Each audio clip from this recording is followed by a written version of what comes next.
আসসালামু আলাইকুম সবাইকে।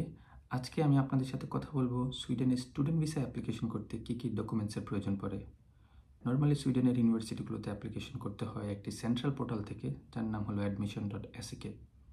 সুইডেনে ব্যাচেলর এবং মাস্টার্সে মূলত বেসিক কিছু ডকুমেন্টস যা মোটামুটি সেম, তবে মাস্টার্সের ক্ষেত্রে কিছু আলাদা আলাদা ডকুমেন্টস প্রয়োজন পড়ে।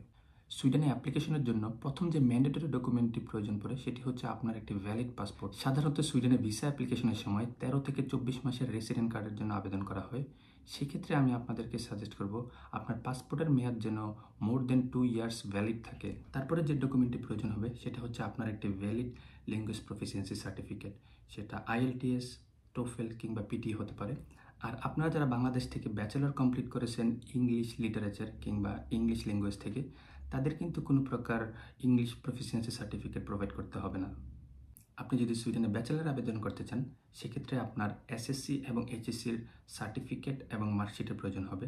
আর যদি আপনি সুইডেনে মাস্টার্সে আবেদন করতে চান, সেক্ষেত্রে আপনার ব্যাচেলরের সার্টিফিকেট এবং ট্রান্সক্রিপ্ট, পাশাপাশি আপনার এইচএসসি সার্টিফিকেট এবং ট্রান্সক্রিপ্টের প্রয়োজন হবে। তারপরের ডকুমেন্টটি হলো মোটিভেশন লেটার বা স্টেটমেন্ট অফ পারপাস। সুইডেনের ইউনিভার্সিটিগুলোতে অ্যাডমিশন পাওয়ার জন্য মোটিভেশন লেটার বা স্টেটমেন্ট অফ পারপাস খুবই ইম্পর্টেন্ট জিনিস। এটা মূলত আপনি কেন সুইডেনে যাবেন, কেন এই স্পেসিফিক সাবজেক্ট বা এই স্পেসিফিক ইউনিভার্সিটি চুজ করছেন, পাশাপাশি আপনার পার্সোনাল এক্সপিরিয়েন্স, যেমন আপনি কোনো প্রকার ইন্টার্নশিপ করছেন কিনা অথবা আপনার কোনো প্রকার জব এক্সপিরিয়েন্স আছে কিনা, সেই সম্পর্কিত একটি পার্সোনাল কভার লেটার। তারপরে ডকুমেন্টটি হলো রিকমেন্ডেশন লেটার। এটা মূলত মাস্টার্স অ্যাপ্লিকেন্টদের জন্য।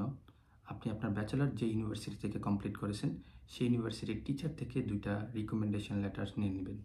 এরপরের ডকুমেন্টটি আসবে আপনি যদি কোনো প্রকার জব করে থাকেন অথবা বিজনেস করে থাকেন, সেই রিলেভেন্ট একটি সার্টিফিকেট।